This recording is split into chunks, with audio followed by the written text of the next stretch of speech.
Buenos dias, gente. Back at it, you already know. Ba-da-ba-ba-ba-ba-ba. Here's another one. Ba-da-ba-ba-ba. She said, drop. Ba-da-ba-ba-ba. Like a motherfucking smack addict. Bye-ya. Bye-ya. Bye-ya. Orale. And as you can tell by that thumbnail right there, we're going to do a little something different on the channel today, man. We're going to try different things. You know, I felt that for no other reason, we should try to do a profile on this channel. Because of the topic that I spoke on yesterday, it's pretty relevant. So I wanted to speak on it today. But before we get into it, let's hit that like and subscribe button. Put your notification bells to all, so that way you're abreast of all the dope content the Gun be steadily bringing all week long, man. First of all, happy Friday, man. Happy Friday to the gente. Be safe out there. I know, and come correct. Sasuke, come correct. Have a good time, but don't have too good of a time, because I'm not going to be having a good time. Sasuke, but I'm trying to live vicariously through you, so go ahead and do your thing. Never hurt nobody. Sasuke, I'm struggling. And participations. So now, I wanted to do profile, and I wanted to talk about one, Mr. Yosi Locote, from Mexico, Florencia 13. Now, this individual was murdered a while back. You know, also another hip hop artist that was really making noise, that was really doing his thing out there in Mexico. And I said it like I said it yesterday, man, and I'll say it again because I've said it before, man. Mexico is nothing to play with. You know, it's a different element, a different type of gente, a different type of rule out there. You know, and the rules are already set. The foundation's already, it's there, homes. And when you go into a different country, or you're from a different country and you're trying to push a different movement from what's already there, there's going to be repercussions, you know, consequences and repercussions for them actions. That's just how it is. Mr. Yosi Locote is from the first generation, or was from the first generation of Florencia. Now, you got to be on a different planet if you don't know, you know, what the Florencia gang has brought to the table. You know, they're a very well-known, very well-respected, you know, gang out of Los Angeles, California, that has been around for several years, decades, man, and have always maintained that respect on the streets, incarcerated behind them walls. I mean, them vatos are very well known, and they don't fucking just get respect because they're from LA and they're a gang, homes. They get respect because they've earned it. You know, Florencia, I done time with the vato crazy boy from Florencia, rest in peace, man, who was one of the individuals that really put me on when it came to the Sureñoisms and all the rules and regulations, man. This vato always had a smile on his face, was just a good ass homeboy. And I considered him a friend, because he didn't play that north-south shit, even though he understood it was all business and nothing personal. And if push came to shove, he was down to shove and push at the same time. He definitely was more so against his enemigas, his enemies of the streets, man. I remember at that time there was vatos from 18 in Florencia that were going at it quite extensively. Vatos from Playboys were in the mix. It was pretty vicious and violent. You know, these vatos from Florencia were getting off where they were mad at, homes. They were pretty deep, pretty thick in the youth authority. As I went to prison, I would see them on the other side of the yard functioning. You know, they'd take their shirts off, big F-13s. And I already knew what time it was, because Crazy Boy had laced me up. Respects to that vato, ultimately, he did pass. I'm not sure how. I've just heard, you know, through the grapevine on the swerve on the curb that he did pass. Now, trip out on this. Mr. Yosi Locote was a rapper from Mexico who was also allegedly part of the Florencia gang. You know, and a lot of the gangs, or a lot of the groups and organizations that are in the United States, California specifically, because it's closer to the Mexican border, have gradually gravitated, because of being deported, into countries like Mexico. We know that the Norteño movement now is getting larger and larger, because a lot of vatos are getting deported, and they're bringing them philosophies and them gang ties back with them. Now, you got to understand, Mexico predominantly has been ran by, of course, cartels and different groups, homes. And it's about the dope game there. And it's about, you know, bringing people and bringing product from Mexico into the United States, homes. And it's not about bringing philosophies of the United States back, because quietly as it's kept, them vatos don't give a shit about gangs. They don't give a shit about, you know, what we believe in or what Chicanos are pushing. You know, most of these gangs that are in California are Chicano based, you know, as far as brown. You know, there's black gangs, of course, but you're not going to see Crips and Bloods in Mexico. You're going to see Norteños and Sureños. So Mr. Locote was from the first generation of Florencia, basically a gang from LA that had established in Mexico and started pushing their movement. Now, these vatos are considered cholos, the cholo movement. That's what Mexicanos call any Chicano that has gang ties or comes with that gangbanging mentality. He is basically labeled a cholo. And that's what Mr. Locote was, Yosi Loot. He was a cholo, or considered a cholo. Now, he was heavy into the rap game in Mexico, man. And he was making noise. You know, his music was pumping. It was dumping out there. It was doing what it had to do. And everybody was starting to listen. Their ears were opening. They were starting to become entranced with, you know, the California lifestyle, with the choloism, the cholo lifestyle, the Chicano lifestyle. And one thing I can tell you about Mexico is they don't play them games, homes. You know, if they think at any point in time that you're veering away from your core beliefs or your culture, homes, or what you believe, what they believe in, there's going to be issues. There's going to be problems. Now, I know quietly as it's kept, there might be more underlying issues to this case, but we're going to get down with it, you know, from what I know. Now, this vato, Yosi Locote, you know, I'd heard his name a long time ago and listened to some of his music. He was very well known in the Sureño realm, you know, Sureño music, Southern California Chicano music, Southern California music, period. And I've always listened to a little bit of everything, homes, from Little Rob to Lighter Shade of Brown to Kid Frost, you know, vatos like Conejo, one of my favorite rappers, in fact, you know, to Young Dopey, man. I listen to Southern California music as well as Northern California music because it's all brown, homie, and I support brown no matter what or where you're from. Geographical lines don't dictate my program, homes. I understand at one point in time they did, but they don't know more. And even when they did, homes, I still bump Kid Frost, eh? You know what I mean? That's just me. But this vato was Sureño through and through. You know, that was the message he pushed. That was his music. You could tell by his dress, his attitude, his distinct mannerisms, the way he looked, homes. You know, a lot of people like say, well, there's no difference. Norteños and Sureños look the same, and it's all the same. And quietly as it's kept, we're all brown, homes. But at the end of the day, there are some differences. You could tell right off the bat by clothing, by mannerisms, by the way people look and dress, it's different. You know, it's different in the ways of just basically what they put out there. But not to knock anyone, man. To each their own. Everybody is everybody, man. And you do your thing. So this guy was part of this cholo movement. And one thing about, and I don't like to speak on the cartel business too much, man, but I am going to say that they don't care for the cholo movement, homes. They've never really understood it or gave two fucks about it because it doesn't really affect them. But when it starts to become affecting, when something affects you, homes, that's just like being in a barrio, you know what I mean? And then some vatos move in from out of town, homie, we got to light them vatos up. They got to go because they're not participating how we're participating. They're on a different level. They're doing different things, homes, and you're not going to bring that bullshit to the town. You know what I mean? This is town business, homie. We ain't going to fucking get down like that. In Merced, we consider that the town. I know Oakland is town business, but we say town business too in the town. Period.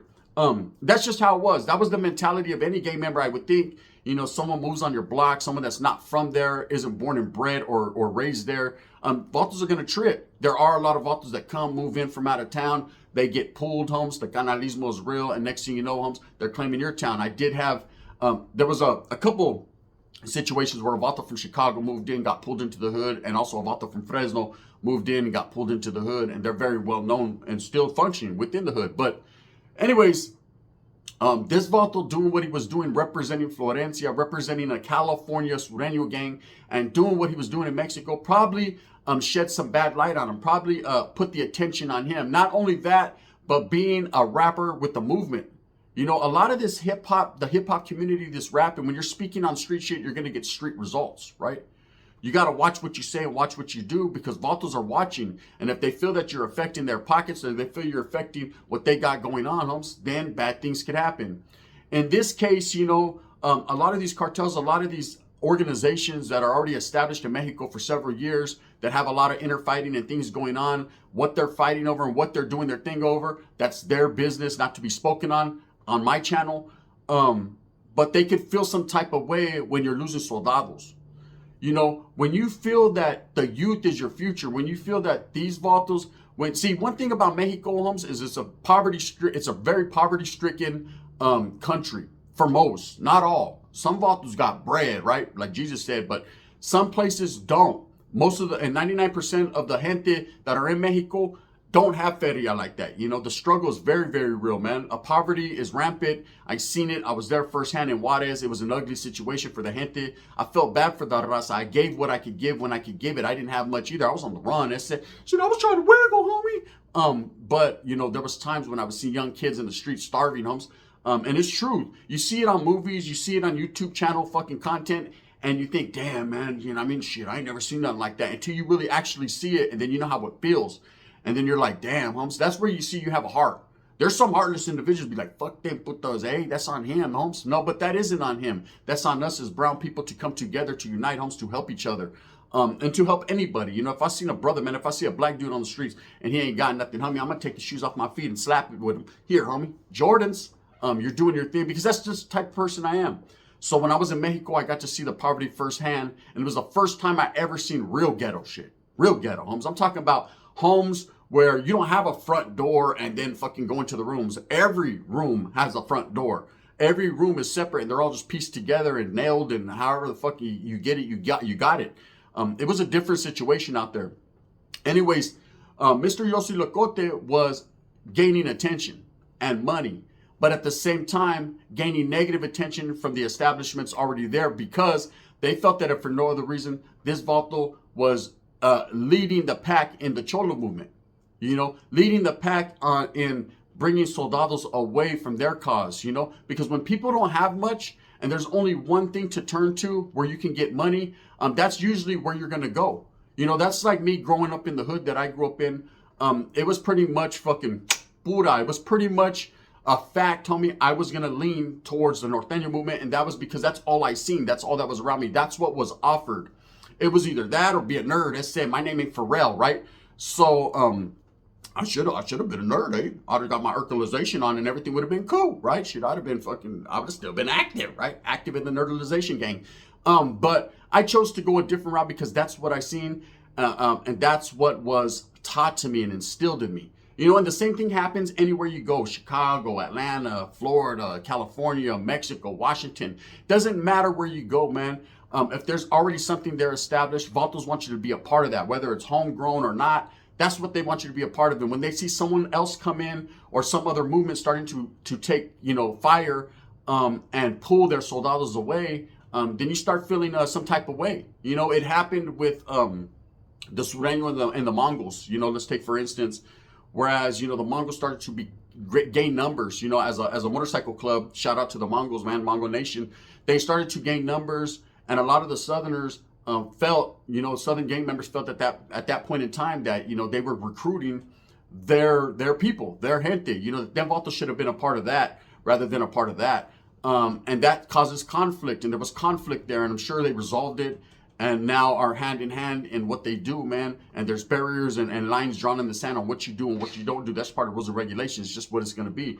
And the same thing has happened up north in Northern California, especially with Norteños and Hells Angels, whereas now you're starting to see a lot of Mexicanos, a lot of Chicanos involved in the Hells Angels, man. I'm sure the line has been drawn in the sand. Things that we don't speak on or things that we have not seen or heard about on YouTube. But I'm sure it's happening. So anyways, in Mexico is the same story, man. And Mr. Yosi Locote, you know, definitely was pushing for the South. He was pushing for Florencia. He was pushing for the cholos. And that in itself, I'm sure, gained negative attention. Now, he was found ultimately murdered in Guadalajara. And he was found and left in a field with a fucking screwdriver stuck in his chest. Now, I've had a screwdriver stuck in my eyes, so I know exactly how it feels. But he had a screwdriver stuck in his chest with a note pinned to him from a certain cartel we're not going to name, saying, you know, or allegedly, you know, it was from them saying that, you know, that Cholo movement basically was not going to be flying there. He had become an enemy of a certain group. And that's just that, you know, that's the way they play over there. They don't play. That's the facts. And he was killed. You know, he left behind 4 children, a wife. I mean, that's the things that we don't really focus on, you know, in this gangbanging life and everything. No one focuses on the familia.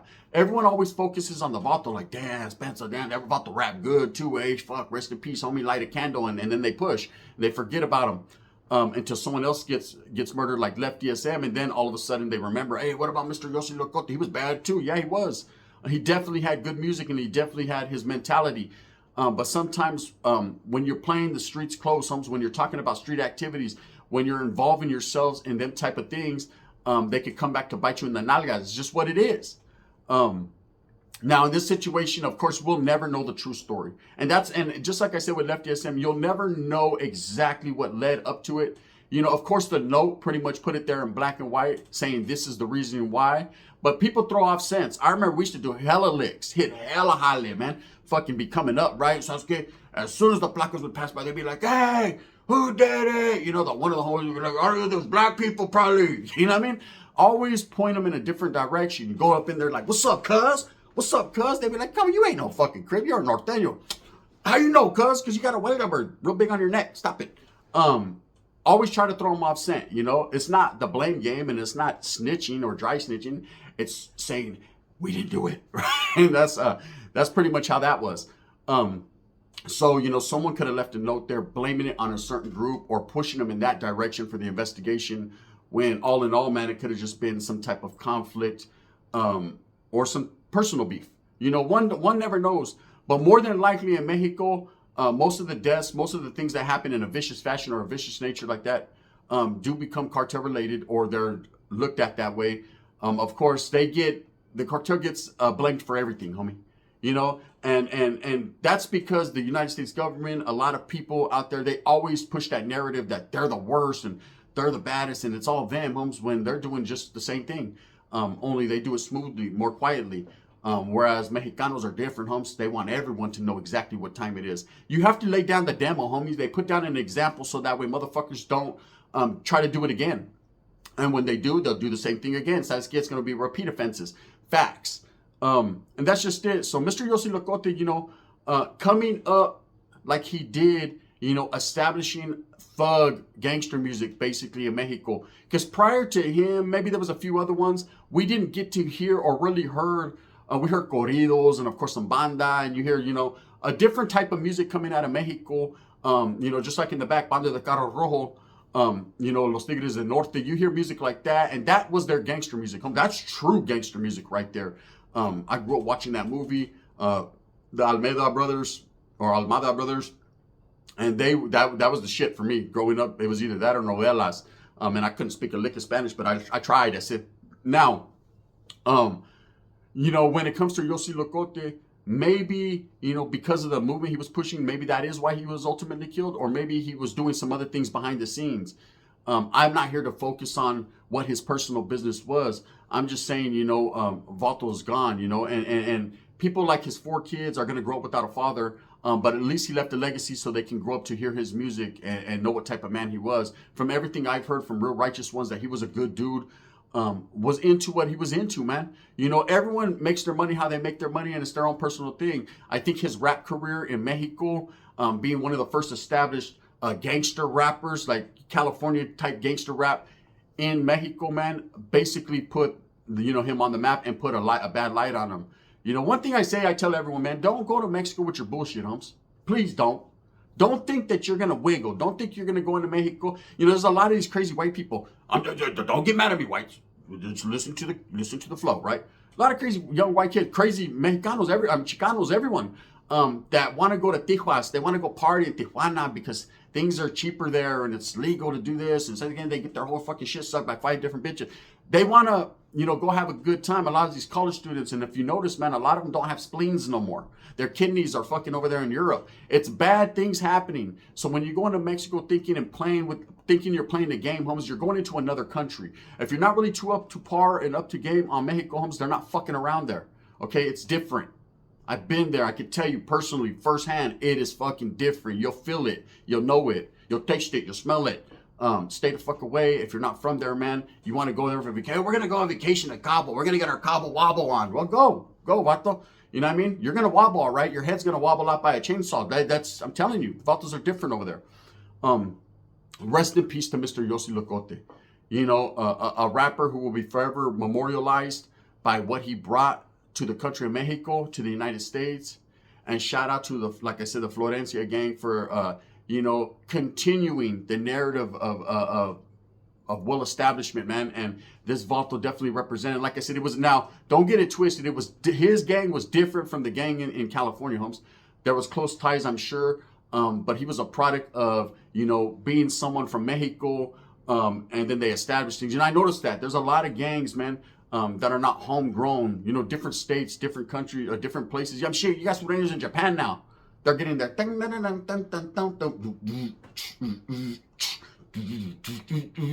know what I mean? It's just different. Anyways, man, Mr. Yosi Locote, he was murdered. Who did it is always going to be a mystery.